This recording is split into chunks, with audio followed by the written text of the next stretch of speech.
It's delicious. It's really, really good. Look, there's the inside. Moist, delicious, cooked all the way through. Hello, everyone. You've seen how it tastes. Now let's see how we make it.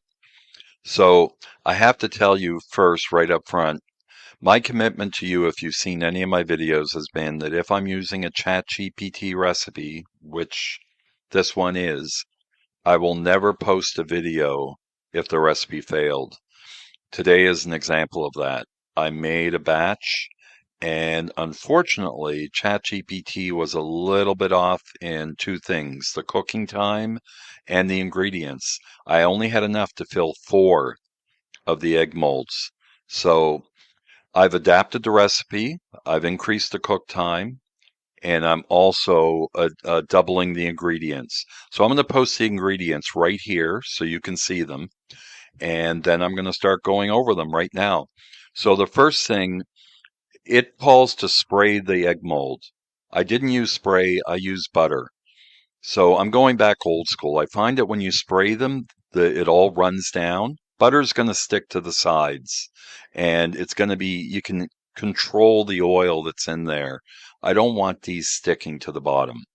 So let's go through the ingredients. There's the dry ingredients here, and they're going to be easy. Everything's in half increments. So I've got over here the liquid ingredients, and let's go through the dry ingredients first. So we have a half a cup of flour, a half a teaspoon of baking soda, half a teaspoon of baking powder, half a teaspoon of cinnamon, and a half of nutmeg, and a pinch of salt. For the for the wet ingredients, I'm using avocado oil, a half a cup of that, and 1 cup of carrots. Now, one tip that I'll give you that I found out when I made my first batch, when I mix the sugar, there's a half a cup of sugar in there as well. When I mixed the sugar and the oil, it formed like a paste, and it didn't really liquefy until I put the carrots in. So my recommendation is, and that's what I did in this batch, I put the oil, the carrots, and the sugar and a half a teaspoon of vanilla. Let's not forget that. And I let it sit for about 10 minutes. When I did that and I came back, I found that the liquid, there was a lot more liquid and the paste was gone. It gave the sugar time to dissolve. So I just gave it a good stir, mixed it up, and now you can see it is liquidy and it's not a paste. You'll know what I mean when you go to try it. I'm also using a half a cup of sultana raisins, which is an optional ingredient along with nuts. I don't like the nuts in it. I like the raisins though. So what I'm going to do is I'm going to start adding the dry ingredients to the liquid ingredients in increments, stirring it up, making sure that everything's mixed in. Once I have that done, I'll bring you back and then we'll start filling up the egg molds and we'll show you what that looks like. Stay tuned. We'll be right back. Okay, folks, we have everything mixed up now. So now I'm going to start filling these up. I've got a spoon here, and I'm going to dump the raisins in, mix those in, give them a good stir, and then we're going to fill these molds up 2/3 full.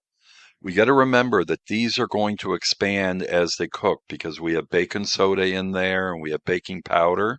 So we don't want them brushing up against the tin foil when we cook them. So I'm going to fill up one of these just to show you how high I'm going to fill it up. And my goal is, because I've doubled it, I'm going to put a little bit more than I did last time and make sure that we have just about this much in, which is about 2/3. So I'm going to go through and do that for all of them. And then I'm going to bring you back. Once that's done, no sense wasting your time. Stay tuned. So we're back.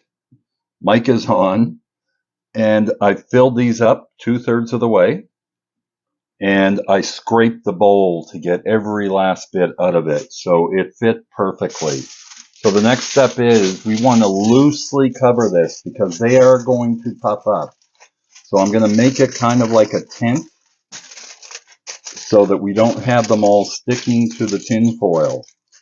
So have it puffed up, but you want to be able to get it into the Instant Pot. As I said, I already have a cup of water in there, so it's all ready to go. That's on there loose.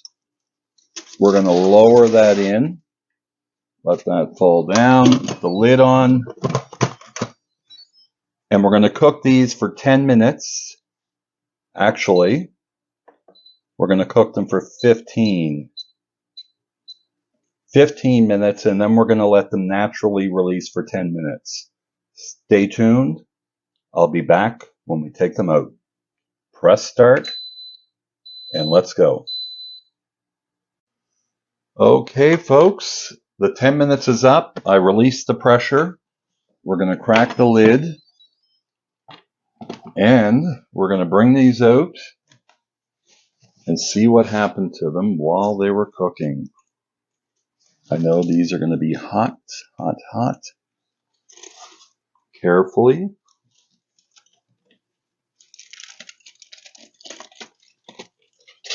There we go. They do look good and they smell amazing. You can smell the cinnamon and the nutmeg. They did puff up above. Remember, those were 2/3 full. So we're going to leave those cool off for, I'm going to say, a good half an hour. I don't want them breaking all apart. This is going to be good. I was going to say cheesecake. Carrot cake is moist and delicious, and it's my favorite cake in the world. Technically, cheesecake is, but that's not really a cake. It only uses eggs for its leavening agent, so it's not a cake. This is cake, and it's my favorite, and I can hardly wait to taste it. And I'm going to take you along with me, so stay tuned. Hello, everyone. So before I do the taste test, I just want to let you know, I let these cool after they were on the counter. I put them in the fridge for a good couple hours because carrot cake is a very moist cake.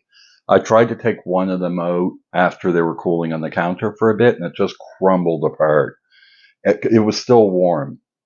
That tells me these are going to be moist and delicious, just what carrot cake is famous for. I love carrot cake. That cinnamon nutmeg flavor that you get with it. Here's what they look like. Look at those bites. Moist. I can tell you this is soft.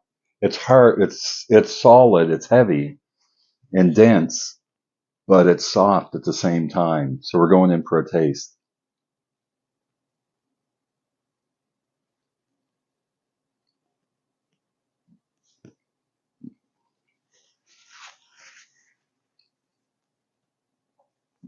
It's delicious. It's really, really good. Look, there's the inside. Moist, delicious, cooked all the way through. It is soft and tasty, just what carrot cake is supposed. The only thing that will put this over the moon would be some nice cream cheese topping on it. I could hear you guys saying it as soon as I said the only thing that would make this even better. I could hear everybody collectively yelling, "Why don't you have any cream cheese frosting on there?" I'm trying to watch my weight and eat healthier. This is a healthier food. It doesn't have any eggs in it. The only fattening ingredient in there is the sugar. So the cat even wants some, but you're not getting any. So this is very good. I hope you try out the recipe. Again, I tried it first. It didn't work. It didn't fill up the molds. So ChatGPT kind of failed. And as I said, I will work out the kinks. I'll never ever post a video from ChatGPT or even me if I make something and it doesn't taste good. It has to have the "it's good" seal of approval before I post anything. So thank you for watching.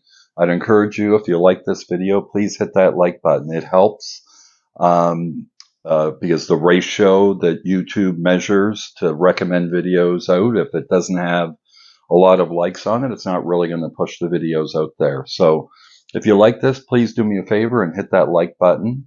And I'd encourage you to check out my channel and look at the other videos. I have them all categorized in playlists and Instant Pot, Stovetop, There's some travel videos on there, or taste test videos.